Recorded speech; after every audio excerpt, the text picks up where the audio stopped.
I've been caving as a hobby for several years now. Nothing really creepy ever happens caving, but I have been in some very dangerous situations which have left me questioning my sanity, or even the sanity of those around me. Very few people have run into anything traditionally scary. There's not a lot of weirdos or serial killers that deep underground. No chance of being abducted. It's mostly just the danger of falling, getting stuck, or even going a little bit crazy. I've seen more than one person lose their mind a full mile underground. I used to go caving with a gang of people from our university club, but I'd been out of university for a few years and had just been doing my own thing. One weekend, me and my friend, let's call her Jane, decided to go on a trip to a cave with these guys. It was a chance to see how the old club was doing, the club that taught us how to cave, and we, in turn, taught the new guys when we were the old ones. The club had been around for decades, since the 1960s actually, and generations of students had compared themselves to the last. Some of these generations accomplished a lot, securing funding to keep the club running, while others were a little bit more about partying than proper caving. But they always brought the club close to ending, and yet it carried on. The weekend was planned for 3 days of exploring. We set up a shared base camp with tents, a kitchen area, and everything that a dozen people would need to survive for a few days in the woods. This was a usual spot for the club, as it allowed access to an entire network of caves across the mountainside. Members had been camping there for over 50 years now. Everything went really well that first day, with Jane and I going off to cave alone for just a few hours, but we made sure to get back early to relax while the others were still out. We liked to read, give each other back massages, and do restful activities after exploring. However, as the evening set in, no one returned to camp.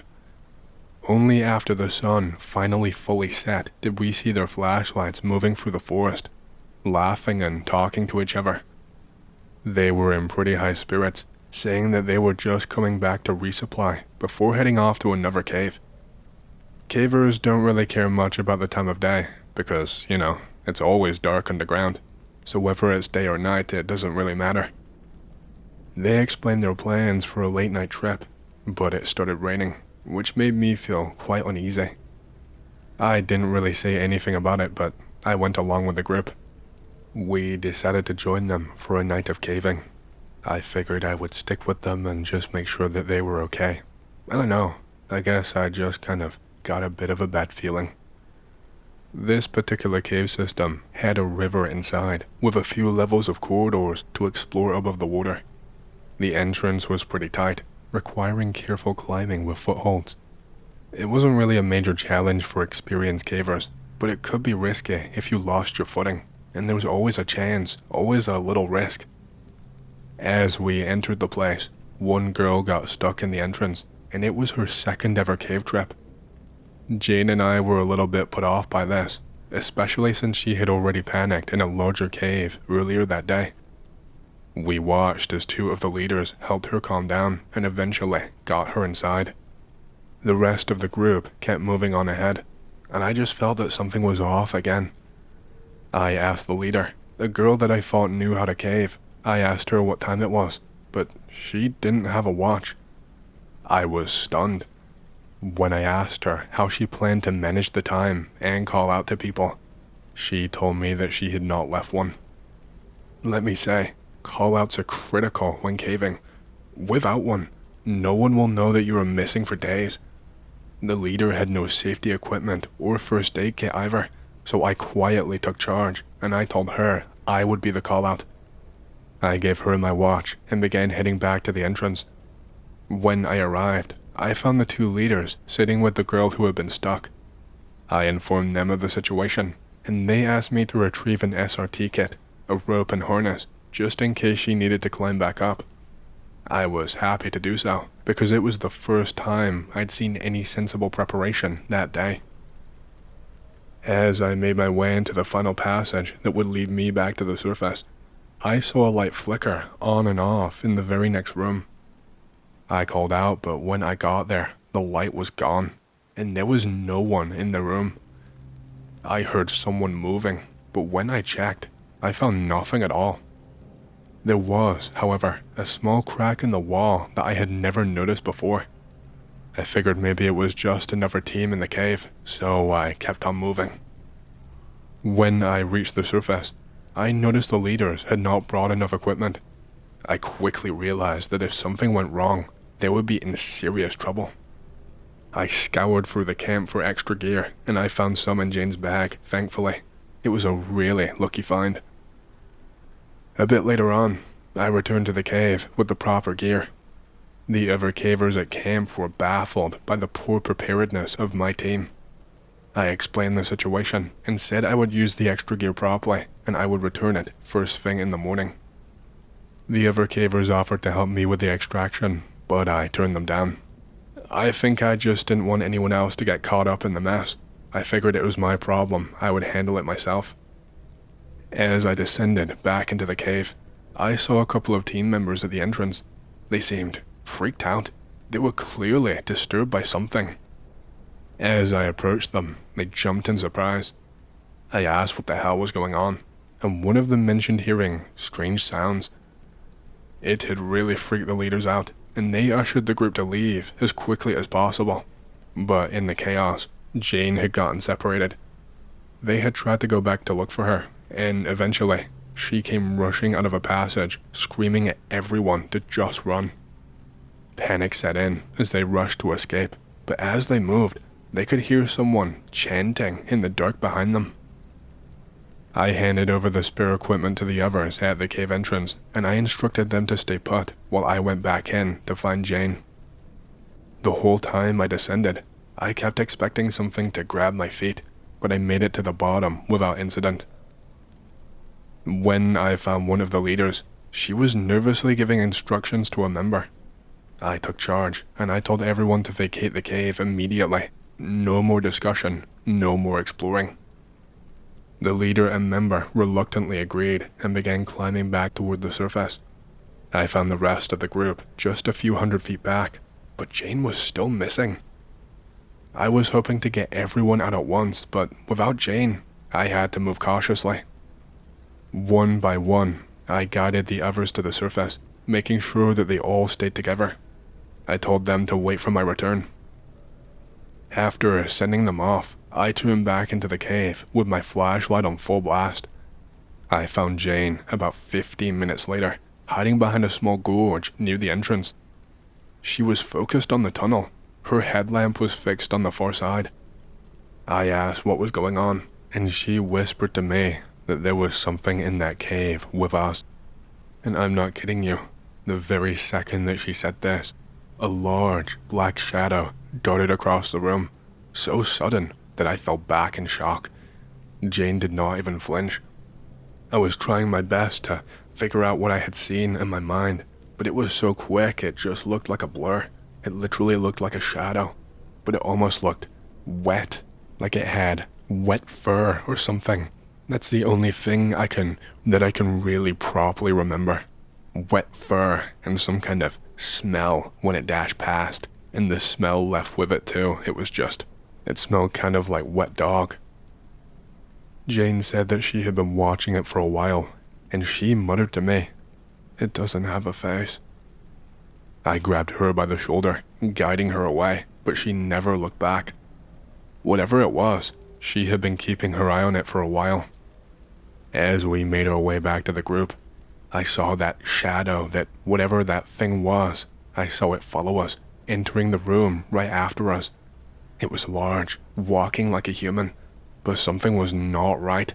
The smell was back now too, right behind us. We picked up speed, making it to the last room where the others went missing. I asked the leaders what had happened, and they explained that the panicking girl had gotten stuck again. They tried to secure her with ropes, but the water was rising, and it was becoming an emergency. When I found out the water level was rising in the cave, I felt a little bit of relief. At least the water would flood whatever it was Jane had seen. For a moment, I hoped that whatever it was would drown. We spent what felt like an eternity trying to calm the girl, but she was still too panicked to move. I lost it and shouted at her to get out of the cave, shoving her forward. she finally managed to calm down enough to get unstuck, and I let the others go first. But as I reached the final stretch, I saw the water level had risen dangerously high, and the usual tunnels were filling fast. I shot up through the final shaft, relieved to finally get to the surface. The others were milling around, oblivious to how bad the situation had been. Jane and I shared a disgusted look before we headed back to camp. At camp, I told the group they needed to get their act together. I told them they had been ill-prepared, acting like cowboys, and that their recklessness could have cost all of us our lives. I have not gone back to the club since then. After seeing how unprepared they were and how they had blindly embraced their final descent, I knew I could not be part of that anymore. Please, never be like those people when you go caving. And also, I'm wondering if what we saw was a trick of my imagination, or if there was something actually down there. Okay, I'm not really big on these types of stories, but I thought I would share this with you all because it happened to me personally. Back in 2003, right after we invaded Iraq, I worked at one of the big mid-Atlantic distribution and repair hubs for the Salvation Army. Now, normally, if you're trying to donate a broken microwave or cassette player to Goodwill or the SA, they would not even bother accepting that crap. Or they would just toss it after the fact if they realize it's something that no one would want. But the SA is active in over 140 countries, and for some reason, a lot of these countries had their own policies that said that they were not allowed to refuse donations of any kind.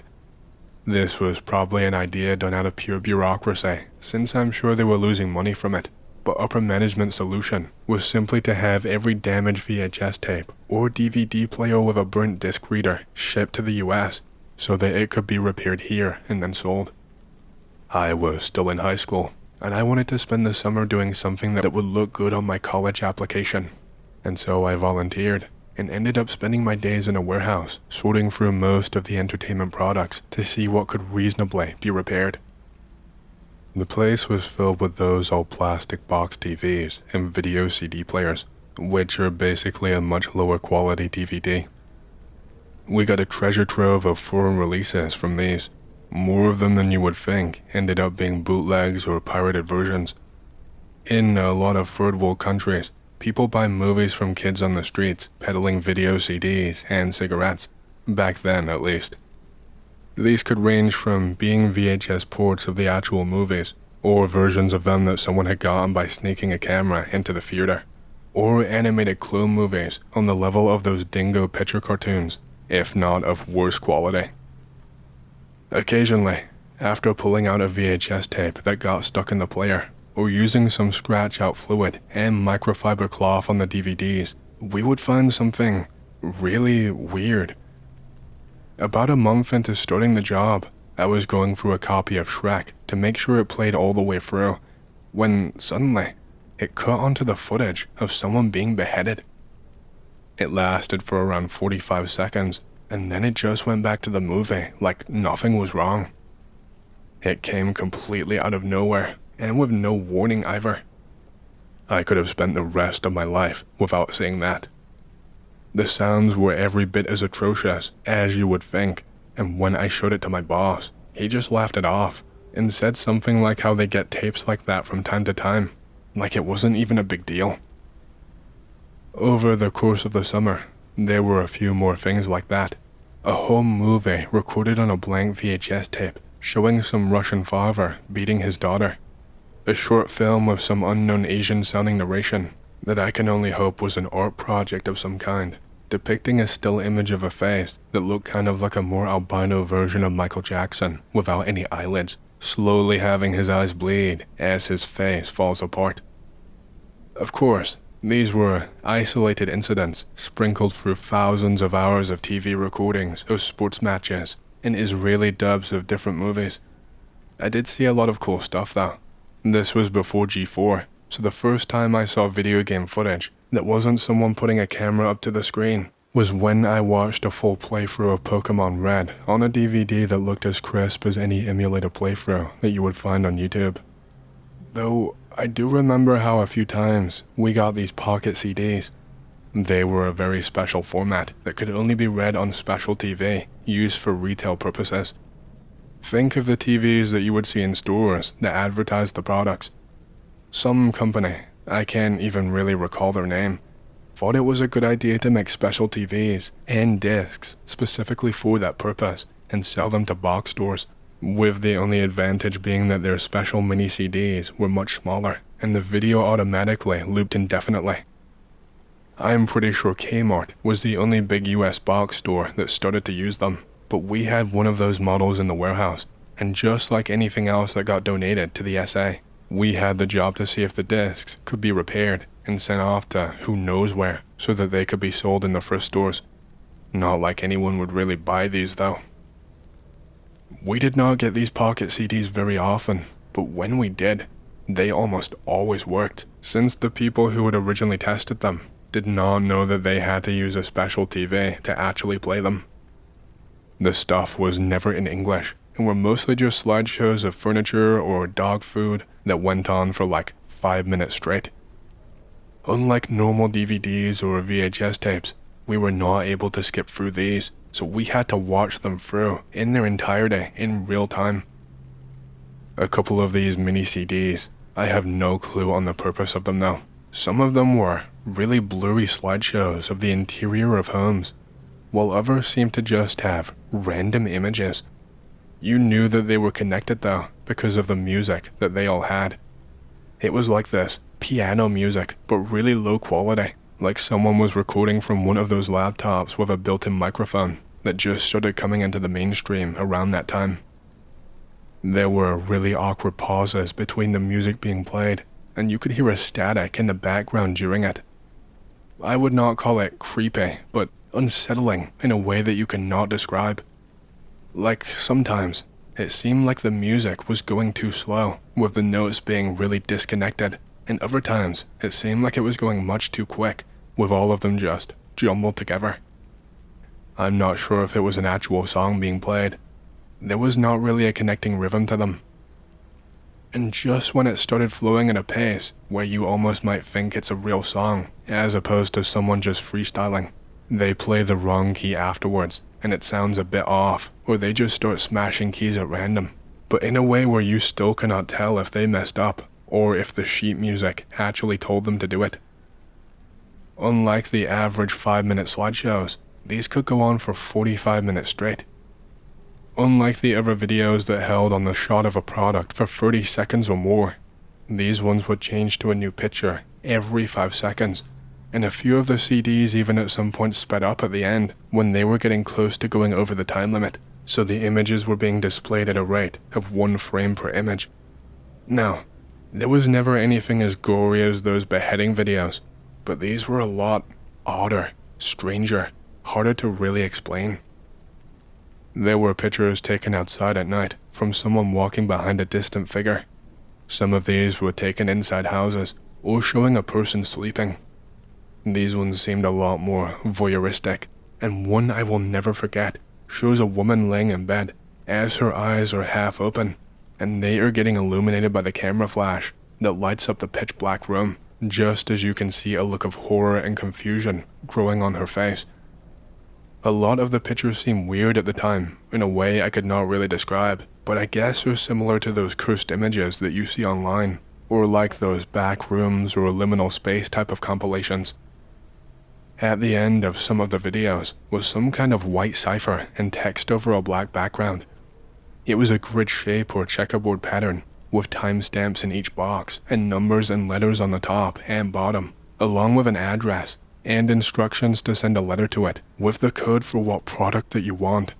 So for instance, if 532 is below C and right of 14, then you would send them a letter with the word C14 along with cash or a check to get them to ship you the product, which would be a really weird way of ordering things on its own, but it is only made all the stranger when you remember that this video is supposed to be played in some kind of store.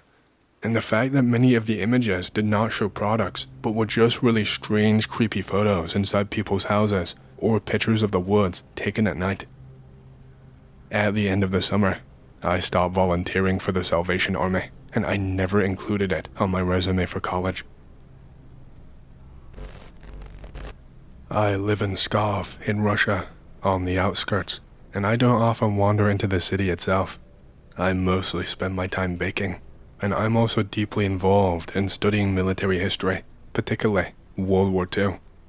From time to time, though, I find myself rummaging through old family things. Most of what I came across are photographs from decades past, showing my grandparents and other relatives. Taking a break from my housework, which is in the countryside, I started moving up into the attic. The attic was packed with all sorts of old junk, newspapers from the 1970s to the 2000s, cassettes, old clothes, and tons of dust. I won't list everything as it's not really relevant to the story. However, one small find stood out. It was a small, dusty, oily notebook that looked like a modern-day journal. There were no signatures on the cover, but it quickly became clear as I flipped through that it was a diary, a family diary, belonging to my great-grandfather. It was a surprise that the writing was actually still legible. While I could tell you stories of battles and retreats, I will skip to the most interesting part. Here is an entry from the diary, July 6th, 1943, that really kind of stuck out to me. The day was calm. There were no gunshots. Yesterday, we retreated 2 to 3 kilometers from our old position after the enemy received reinforcements. We retreated behind the swamps and settled just 300 meters away from them. The stench in the camp was unbearable. Surprisingly, the enemy stopped pressing and even seemed to retreat a little. Despite that, my command ordered us to wait out the night in the chosen position. The rest of the day passed by quietly, with only distant explosions and gunshots.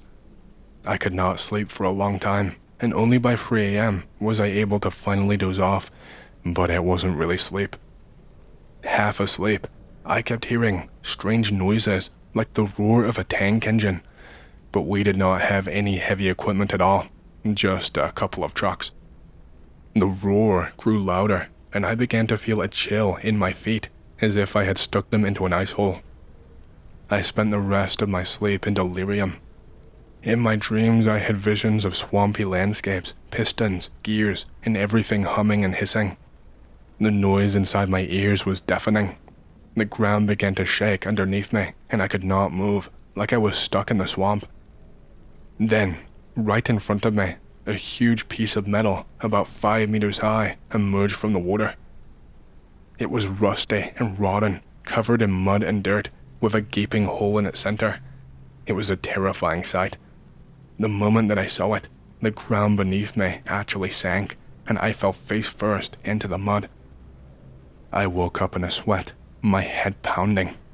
Later, we discovered that the swamp, near where we had been standing, had expanded, now reaching beyond almost 100 meters beyond its original edge. It was like a hole where it looked like something had been birthed, like something had spread the swamp a lot wider. An hour later, we moved in the direction from where the Germans had pushed us just the day before, and we found the place absolutely abandoned. They had retreated and left most of their gear behind. Helmets and weapons scattered everywhere, even food rations just laying there, not even fully eaten. That was the last entry on this specific topic, and there were not any more like it. This was the only one that really stood out in a weird way, just like that one. My great-grandfather passed away when I was about 5 years old, and he never told the family about the diary. He must have hidden it away in the attic for a reason.